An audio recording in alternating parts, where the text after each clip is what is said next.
কি হয়েছে? আজকে রাজমহলে যাবে না? কি করব আর রাজমহলে গিয়ে? ওখানে আমার ভালোই লাগে না। যবে থেকে যুবরাজ মারুতি গুরুকুলে গেছে আমার কোনো কাজেই মন লাগে না।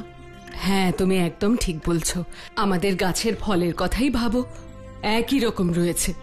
রাজকুমার এখানে থাকলে গাছের ফল গাছে থাকতোই না। বাঁচাও, বাঁচাও, বাঁচাও,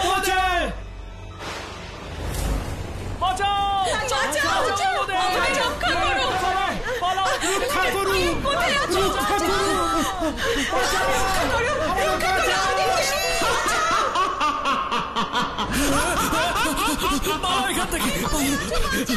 চলো, পালাও, পালাও এখান থেকে। বাঁচাও, বাঁচাও, রক্ষা করুন, আমাদের রক্ষা করুন, রক্ষা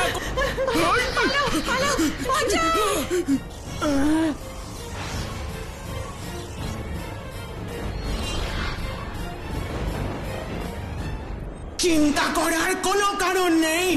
তোমাদের সকলের প্রাণ শক্তি আমার কাছে, কিন্তু তোমরা সকলে জীবিত আছো।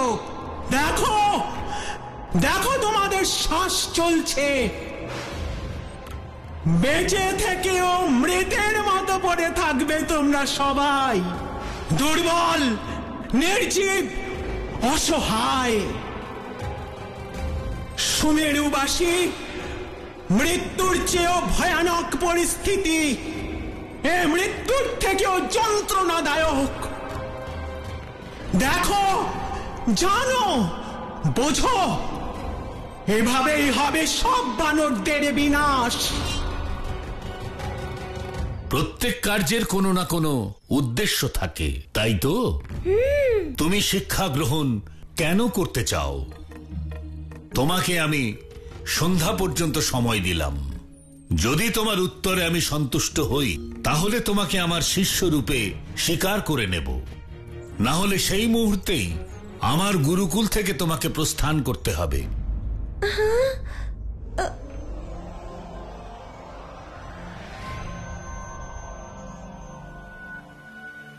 প্রভু, এমন দৃশ্য তো প্রথমবার দেখলাম যে কেউ ঋষি অঙ্গিরার তপস্যা ভঙ্গ করলো আর উনি তাকে অভিশাপও দিলেন না।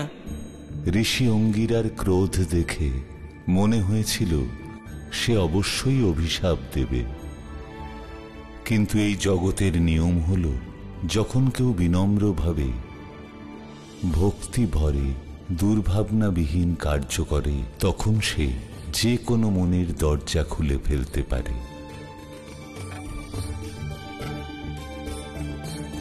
তাই আজ ঋষি অঙ্গিরার মুখ থেকে অভিশাপ নির্গত হয়নি।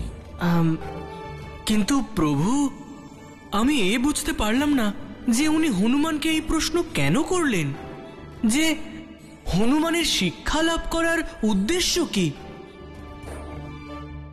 এ তো আমরা সবাই জানি যে আপনার রুদ্রাবতার স্বয়ং সমগ্র সংসারের কাছে একটি শিক্ষা। ওনার ভক্তি তো সমগ্র সৃষ্টির কাছে একটি অধ্যায়। তুমি সত্য বলছো পুত্র, কিন্তু গুরু ব্যতীত জ্ঞান অসম্পূর্ণ। হনুমানের কাছে যে জ্ঞান রয়েছে তাই সংসারের প্রত্যেকের অন্তরে থাকে, যা জন্মের মুহূর্ত থেকে তার সঙ্গেই থাকে, কিন্তু সেই জ্ঞান সীমিত হয়। আর একজন যোগ্য গুরুই সেই জ্ঞানকে পথ দেখাতে পারে। যোগ্য গুরু অথবা উদ্দেশ্যের অভাবে কখনো জ্ঞান ও অজ্ঞানতায় পরিণত হয়। ঋষি অঙ্গিরা হনুমানকে জিজ্ঞাসা করেছে তার জ্ঞান প্রাপ্তির কি প্রয়োজন। প্রভু, এখন তো আমিও হনুমানের উত্তর শোনার জন্য উৎসুক হয়ে আছি। আমার হাতে আজ সন্ধে পর্যন্ত সময় আছে, শীঘ্র প্রশ্নের উত্তর খুঁজতে হবে। দাঁড়াও মূর্খ বানর!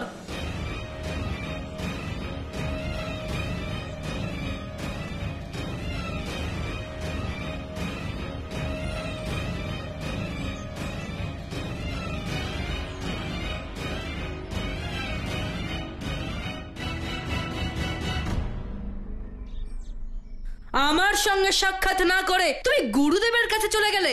তুমি জানো না আমি কে? হ্যাঁ, লঙ্কেশ পুত্র অক্ষয়। ও জানো আমার কাছে অনুমতি নাওনি কেন? তোমার অনুমতি? তুমি কে আমায় অনুমতি দেওয়ার? বানর, যার কাছ থেকে তুমি শিক্ষা নিতে এসেছো তার আশ্রমের রক্ষক আমি। তাই তুমি এখানে শিষ্য হয়ে নয়, রক্ষক হয়ে এসেছো? সাবধান বানর! আমার পিতা বিধাতা রাবণ সমগ্র সংসারের অধিপতি।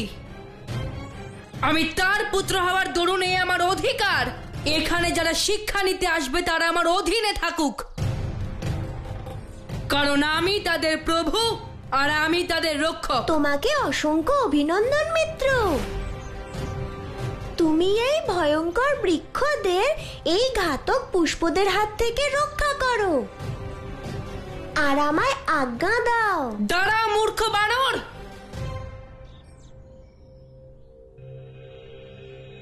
নিজেকে অতি চালাক মনে করো তাই না? এখানে কেন এসেছো? শিক্ষা লাভ করতে। বানরদের শিক্ষা লাভ করার কি প্রয়োজন থাকতে পারে? এদেরকে দেখো, এদের কাজ হলো আমার সেবা করা। তুমিও এবার থেকে আমার সেবা করবে। সেবা তো আমিও করি মিত্র, তাও আমার প্রভুর। কে তোমার প্রভু? এ সংসারের প্রভু একমাত্র আমার পিতা বিধাতা রাবণ। আমার হাতে যদি সময় থাকতো তাহলে গদার এক প্রহারে তোমাকে তোমার পিতার কাছে পৌঁছে দিতাম। দাঁড়িয়ে দাঁড়িয়ে কি দেখছো? যাও আমার জন্য জাম পেরে নিয়ে এসো। প্রথম কথা হলো মিত্র, আমি যখন কোথাও যাই তা নিজের ইচ্ছাতে যাই। দ্বিতীয় কথা হলো আমার মাতা বলেন নিজের কাজ নিজেরই করা উচিত। তাহলে যাও, নিজের কাজ নিজেই করো। শোনো, সন্ধে হওয়ার আগে গুরুদেবের প্রশ্নের উত্তর দিতে হবে। তাই আমার হাতে সময় নেই। সকলের মঙ্গল হবে যদি আমায় শান্তিপূর্বক এখান থেকে যেতে দাও। আমার কথার অমান্য করছো? ধরো এই বানরকে।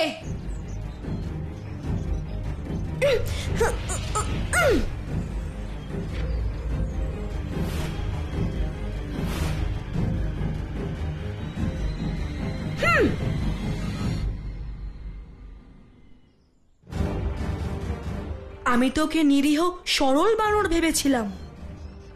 ওর তো অনেক ক্ষমতা দেখছি। ওর জন্য আমায় অন্য কোনো উপায় ভাবতে হবে। হে প্রভু, আমার সকল কার্য আপনার কাছেই সমর্পিত। তা গুরুকুলে আসা হোক অথবা গুরুদেবের সাথে সাক্ষাৎ করা। হে প্রভু, এই প্রশ্নের উত্তর আপনার নিশ্চয়ই জানা যে আমার শিক্ষা লাভের কি উদ্দেশ্য। বলুন আমাকে। আমি শুধু এটুকুই জানি যে আমি যা করি তা আপনার ভক্তি স্থাপনের জন্য করি। তাই প্রভু দর্শন দিয়ে কৃপা করে আমায় পথ দেখান।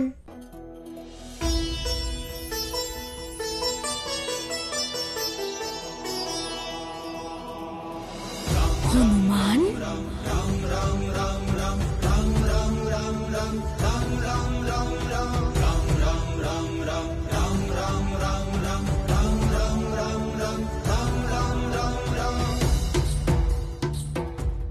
প্রভু শ্রীরাম, প্রণাম প্রভু। আপনি এসেছেন? তাহলে এই দ্বিধা থেকে আমায় মুক্ত করুন। কি উত্তর দেব আমি গুরু অঙ্গিরাকে? ঋষি অঙ্গিরার প্রশ্ন জটিল অবশ্যই, কিন্তু তোমার বুদ্ধিও তো প্রখর হনুমান। অর্থাৎ যদি সব সমস্যার সমাধান তুমি আমার কাছে জানতে চাও, তাহলে নির্ণয় ক্ষমতা, তোমার তত্ত্বের জ্ঞান কিভাবে পূর্ণ হবে হনুমান? তুমি স্বয়ং এই প্রশ্নের উত্তর খুঁজে পাবে। সেই যোগ্যতা তোমার আছে হনুমান। এ সত্য যে আমায় মনের মধ্যে রেখে যে কার্যই করবে তা আমার কাছে সমর্পিত হবে, আর তার উত্তরদায়িত্ব আমার ওপরেই বর্তাবে। কিন্তু এই ভক্তি যাত্রা তোমার, তুমিই হবে তার উত্তরদায়ী, কারণ তার কৌশল হবে একমাত্র তোমার। আপনার কথা বুঝেছি প্রভু, আর আমি আমার প্রশ্নের উত্তরও পেয়েছি। ধন্যবাদ প্রভু।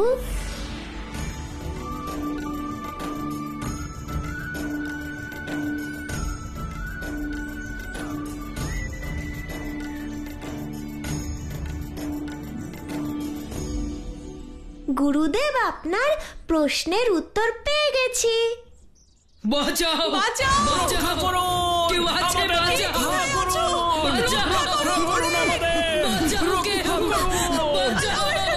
তোমরা আমাকে প্রাণ শক্তি দাও আর আমি তোমাদের দেব বিনাশ।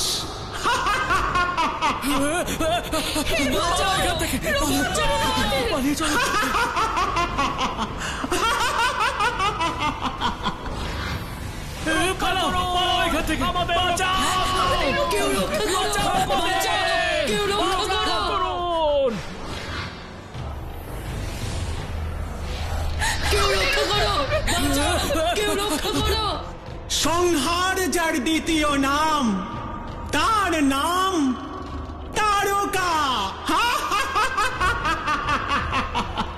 একজন বানরও আর আমার হাত থেকে বাঁচতে পারবে না। শক্তিহীন হয়ে একটু একটু করে মরবে তোমরা।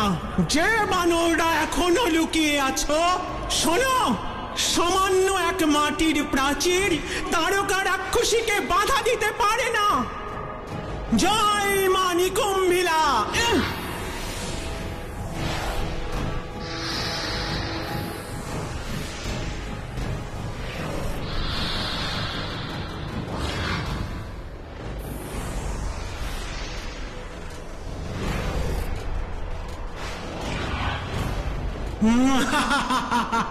এখানে যত বানর ছিল সবার প্রাণ শক্তি আমি হরণ করে নিয়েছি। সুমেরুকে আমি শ্মশানে পরিণত করে দিয়েছি।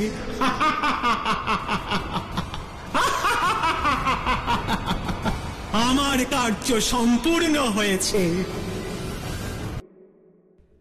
গুরুদেব, আমার জীবনের দুই উদ্দেশ্য, রামকার্য সম্পন্ন করা আর রাম নাম প্রসার। তাই আমি শিক্ষা লাভ করতে চাই গুরুদেব,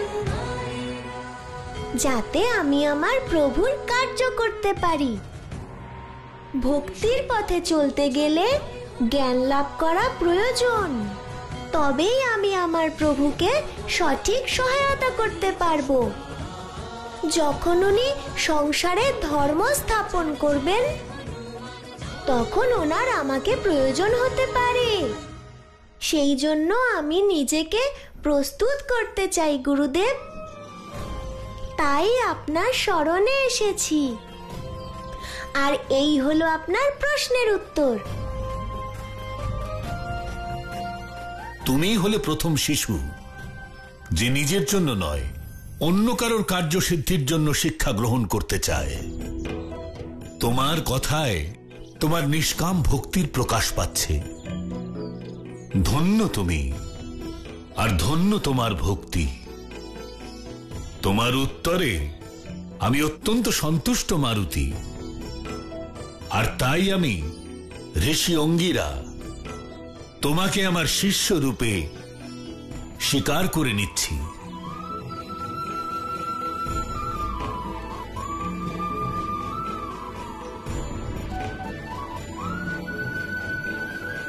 প্রণাম গুরুদেব। প্রভু, এই শুভ সংবাদ সবার আগে আমি আপনাকে দিতে চাই যে গুরুদেব অঙ্গিরা আমাকে ওনার শিষ্যরূপে গ্রহণ করেছেন, আর এসব আপনারই কৃপার জন্য সম্ভব হয়েছে। এবার আমি গুরুদেবের কাছে পর্যাপ্ত শিক্ষা লাভ করব, তখন আমার ভক্তিতে কোনো ত্রুটি থাকবে না। জয় শ্রীরাম। এই বানর, দাঁড়াও। এত লাফালাফি কেন করছো বানর? তোমার প্রশ্নেই তোমার উত্তর লুকিয়ে আছে মিত্র। অর্থাৎ আমি বানর তো, আর বানরদের কাজই হলো লাফালাফি করা। তোমায় অতিরিক্ত প্রসন্ন দেখাচ্ছে, কোনো বিশেষ কারণ আছে কি? প্রসন্নতার বিশেষ কারণ তো অবশ্যই আছে। গুরু অঙ্গিরার গুরুকুলে আমি প্রবেশাধিকার পেয়েছি। শিক্ষা লাভ করার কারণ আর উদ্দেশ্য দুই পেয়ে গেছি। আর কি চাই আমার? উদ্দেশ্য ছাড়া এদিক ওদিক ঘোরা ভালো নয়। গুরুকুলে আছো যখন শিক্ষা লাভ করো। এত সাহস আমাকে জ্ঞান দিচ্ছিস? নিজের শক্তি নিয়ে তোর খুব অহংকার, তাই না? আজ তোর অহংকার ধুলোয় মিশিয়ে দেব আমি। শুনে রাখ, গুরুকুলে প্রবেশাধিকার তো পেয়েছিস, কিন্তু এখানকার রক্ষক এই কুমার অক্ষয় তোকে এখনো স্বীকৃতি দেয়নি। এখানকার বানরদের মতোই তুইও আমার আধিপত্য স্বীকার করে নে, অথবা নিজের লেজ গুটিয়ে চলে যা এখান থেকে। শোনো মিত্র অক্ষয়, এই গুরুকুল থেকে তুমি কেন, তোমার পিতা লঙ্কেশও আমায় বের করতে পারবে না। তুই আমার পিতার নাম কি করে উচ্চারণ করলি? এবার দেখ তোর কি অবস্থা করি আমি। এখন করবে নাকি ভোজনের পরে? এখনই করবো মূর্খ বানর।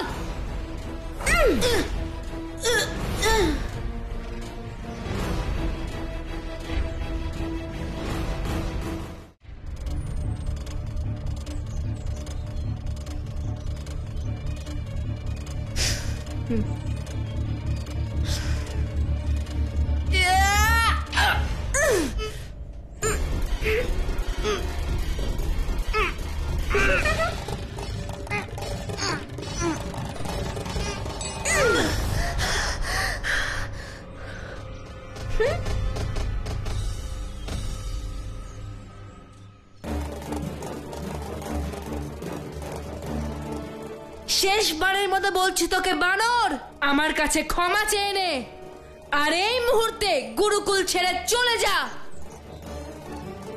না হলে আজকে তোকে আমার হাত থেকে কেউ বাঁচাতে পারবে না। যুদ্ধ করতে ভয় করছে যে কথায় সময় নষ্ট করছো? আজ এখান থেকে জীবিত ফিরতে পারবি না।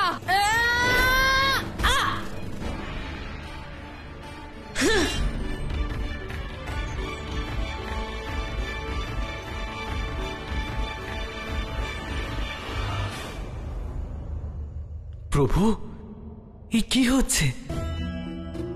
যতদূর আমার স্মরণে আছে, লঙ্কেশ পুত্র অক্ষয়ের বধ হবে হনুমানের হাতে, তাও লঙ্কায় অবস্থিত অশোক বাটিকায়। কিন্তু সেই ঘটনার জন্য কয়েক বৎসর পর ভবিষ্যতে একটি মুহূর্ত নির্ধারণ করা হয়েছে। নিয়তির বিরুদ্ধে গিয়ে কি হনুমান আজকেই অক্ষয়কে বধ করবে? নন্দী, নিয়তি অবশ্যই পূর্ব নির্ধারিত, কিন্তু নিয়তি সকলকেই সংশোধনের একটি সুযোগ অবশ্যই দেয়। হ্যাঁ, এ নির্ধারিত যে হনুমানের দ্বারাই অক্ষয়ের উদ্ধার হবে, কিন্তু আজ অক্ষয় একটি সুযোগ পেয়েছে নিজেকে সংশোধন করার। কি সেই সুযোগ প্রভু?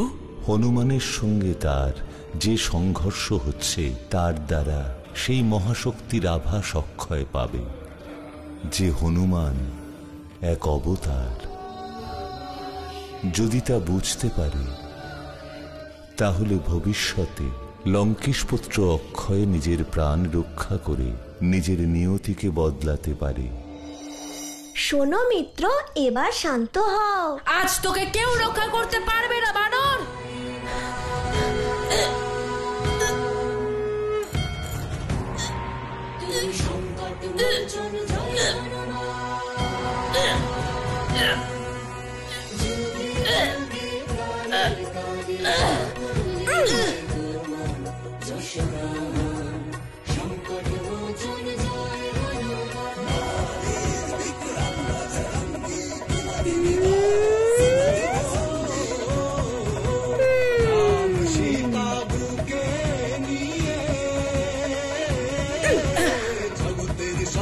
হুম।